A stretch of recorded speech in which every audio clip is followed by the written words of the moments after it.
পুরুলিয়ার বলরামপুরে চাঞ্চল্যকর ডাকাতি। রবিবার রাত ৯টা থেকে ১০টার মধ্যে পুরুলিয়ার বলরামপুরে ঘটে চাঞ্চল্যকর ডাকাতি। বাইকে চেপে আসা দুষ্কৃতীরা হঠাৎ হীরালাল পেট্রোল পাম্পে ঢুকে কর্মচারীদের বন্দুক দেখিয়ে আতঙ্কিত করে।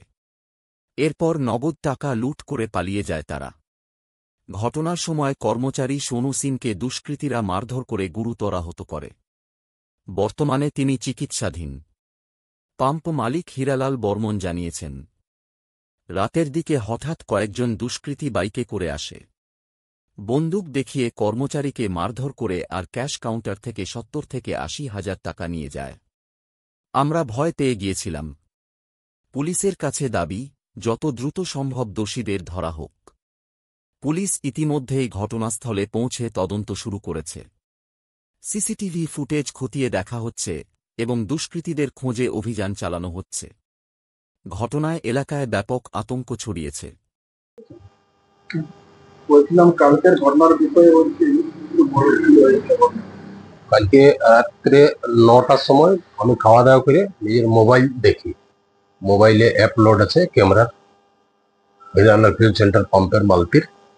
তো যখন ক্যামেরায় দেখি তখন দেখছি আমার স্টাফকে কলার ধরে আছে, কানে গান ছাটায় রেখেছে আর হালকা ফুলকা ধাক্কা মুক্কি করেছে।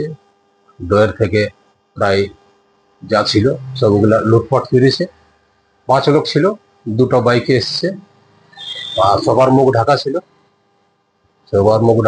কাউকে চিনতে পারা যায়নি। তো হাতে রিভলভার ছিল 2 লোকের।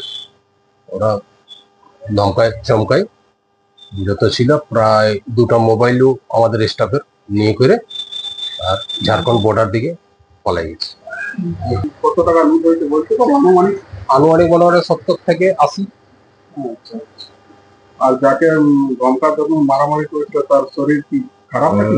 না, আমরা হসপিটাল নিয়েছিল, ডাক্তার চেক আপ করলো, সব ওকে করলো, ঠিক আছে। তারপরে রাত্রে 1টার সময় থানায় যাই এফআইআর করি। থানার থেকে মোটামুটি কিরকম রেসপন্স পেয়ে গেছে? সঙ্গে সঙ্গে পুলিশ পৌঁছে গেছিল, পুরো থানায় উঠে চলে এসেছিল পাম্পে। চারদিকে ওরা সিসিটিভি ফুটেজ সব নিয়েছে, সব কালেক্ট করেছে। হ্যাঁ, সব ঝাড়খণ্ড দিকে গেছে নাকি? হ্যাঁ, ঝাড়খণ্ড বর্ডার দিকে পালাই গেছে। এখনো ধরপকড়ের কোনো খবর নেই? না, নম্বর প্লেট ছিল না বাইকগুলো, 2টো ব্ল্যাক কালারের বাইক ছিল। প্রথম ঘটনা আমাদের এই বলরামপুরে তো আমার প্রথম, আরো 1-2টো হয়েছে আগে হয়তো।